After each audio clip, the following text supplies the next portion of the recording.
కొత్త మెడికల్ కాలేజీలను ప్రభుత్వం నిర్వహించలేదని ఏపీ ప్రభుత్వం తేల్చేసింది. నిర్మాణంలో ఉన్న కాలేజీలన్నింటినీ పీపీపీ పద్ధతిలోనే నిర్వహిస్తామని వైద్యశాఖ మంత్రి సత్యకుమార్ మండలిలో చెప్పారు. రాష్ట్ర ప్రభుత్వమే నిర్మాణం ప్రారంభించిన కాలేజీలను ప్రైవేటీకరణ చేయడానికి కారణమేంటని వైఎస్ఆర్సీపీ సభ్యులు నిలదీశారు. ప్రభుత్వ నిర్ణయం పట్ల తీవ్ర అసంతృప్తి వ్యక్తం చేశారు.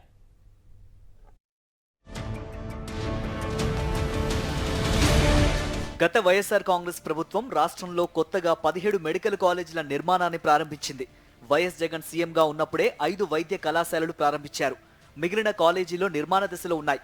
అయితే గత ఏడాది కూటమి ప్రభుత్వం రాగానే మెడికల్ కాలేజీల నిర్మాణం నత్తనడకన సాగుతోంది. గత ఏడాది ప్రారంభం కావాల్సిన 5 కాలేజీలను కూడా ప్రారంభించలేదు. తొలి నుంచి విద్య, వైద్య రంగాలను ప్రైవేటీకరించడంపైనే మోజు చూపించే సీఎం చంద్రబాబు కొత్త మెడికల్ కాలేజీలను కూడా ప్రైవేటీకరించడానికి మొగ్గు చూపించారు. వీటన్నింటినీ పీపీపీ పద్ధతిలో నిర్వహించాలని నిర్ణయించారు. మెడికల్ కాలేజీల నిర్వహణపై బుధవారం శాసనమండలిలో చర్చ జరిగింది. పీపీపీ మోడల్లోనే మెడికల్ కాలేజీల నిర్వహణ ఉంటుందని వైద్యశాఖ మంత్రి సత్యకుమార్ యాదవ్ చెప్పారు. ప్రభుత్వ విధానంపై వైఎస్ఆర్సీపీ సభ్యులు తీవ్ర అసంతృప్తి వ్యక్తం చేశారు. ప్రభుత్వం నిర్వహించాల్సిన మెడికల్ కాలేజీలను ప్రైవేటీకరించాల్సిన అవసరం ఏమొచ్చిందని వైఎస్ఆర్సీపీ సభ్యుడు మొండితోక అరుణ్ కుమార్ ప్రభుత్వాన్ని నిలదీశారు. ప్రభుత్వ కళాశాలని, మెడికల్ కళాశాలని ప్రైవేట్ పరం చేయవలసిన అవసరం ప్రభుత్వానికి ఏంటి అధ్యక్ష?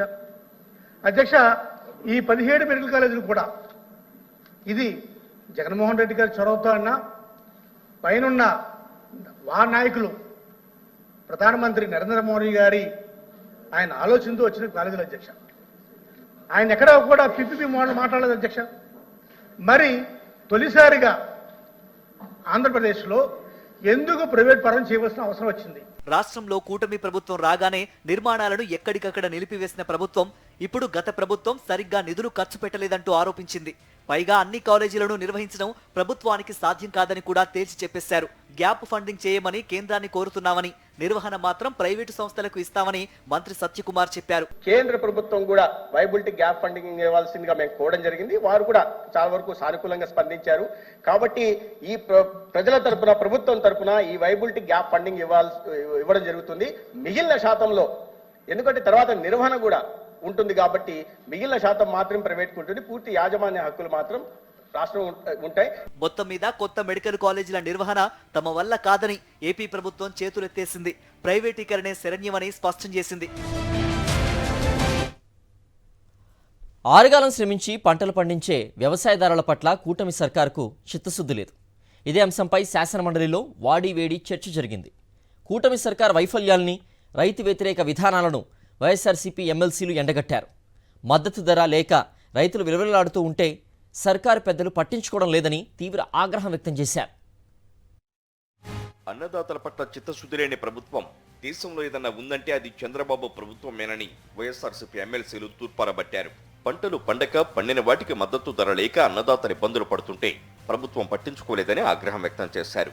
వైఎస్ఆర్సీపీ హయాంలో అమలైన ఉచిత పంటల బీమాను ఎత్తేసి ఎకరానికి 650 రూపాయల చొప్పున బీమా భారం మోపారని మండిపడ్డారు. అన్నదాత సుఖీభావ పథకం అమలుపై పొన్నప్రెడ్డి రామసుబ్బారెడ్డి, తోట త్రిమూర్తులు, వై శివరామిరెడ్డి అడిగిన ప్రశ్న బుధవారం శాసనమండలిలో చర్చకొచ్చింది. ఈ నేపథ్యంలో అధికార ప్రతిపక్ష పార్టీల మధ్య వాడివేడి చర్చ నడిచింది. 2014 నుంచి 2019 మధ్య రుణమాఫీ ఎందుకు అమలు చేయలేదని మండలిలో ప్రతిపక్ష నేత బొత్స సత్యనారాయణ ప్రభుత్వాన్ని నిలదీశారు. చంద్రబాబు ప్రభుత్వం రైతుల గురించి మాట్లాడడం చూస్తుంటే దెయ్యాలు వేదాలు వల్లించినట్లు ఉందని ఎద్దేవా చేశారు. రైతుల పట్ల చిత్తశుద్ధి లేని ప్రభుత్వ వైఖరికి నిరసనగా అన్నదాత సుఖీభావ ప్రశ్నపై చర్చలో పాల్గొనబోమని వైఎస్ఆర్సీపీ వాకౌట్ చేస్తోందని ప్రకటించి ఎమ్మెల్సీలతో కలిసి సభ నుంచి వెళ్లిపోయారు. అంతకుముందు సభ్యులు అడిగిన ప్రశ్నకు వ్యవసాయ శాఖ మంత్రి అచ్చెన్నాయుడు సమాధానమిస్తూ అన్నదాత సుఖీభావ పీఎం కిసాన్ కింద 20,000 రూపాయల చొప్పున ఆర్థిక సాయం చేయడానికి చర్యలు తీసుకుంటున్నామని చెప్పారు. సొంత పొలం ఉన్న రైతులకు ఏడాదికి 20,000 రూపాయలు ఇస్తామని, ఇందులో పీఎం కిసాన్ కింద 6,000 రూపాయలు కేంద్ర వాటా అని వివరించారు. పీఎం కిసాన్ లబ్ధిదారులు 42.04 లక్షల మంది ఉన్నారని తెలిపారు.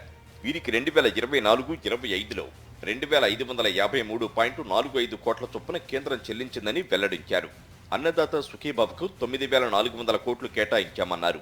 గత ప్రభుత్వంలో వైఎస్ఆర్ రైతు భరోసా పథకాన్ని అమలు చేశారని, 5 ఏళ్లలో 33,640 కోట్లను రైతులకిచ్చారని వివరించారు. ఉచిత పంటల బీమాలు ఏ రైతు బీమా పరిధిలోకి వస్తున్నారో రావడం లేదో తెలియడం లేదన్నారు. అందుకే ప్రైవేటు కంపెనీని ఎంపిక చేసి రైతుల ద్వారా ప్రీమియం కట్టించే విధానం తెచ్చామని వివరించారు.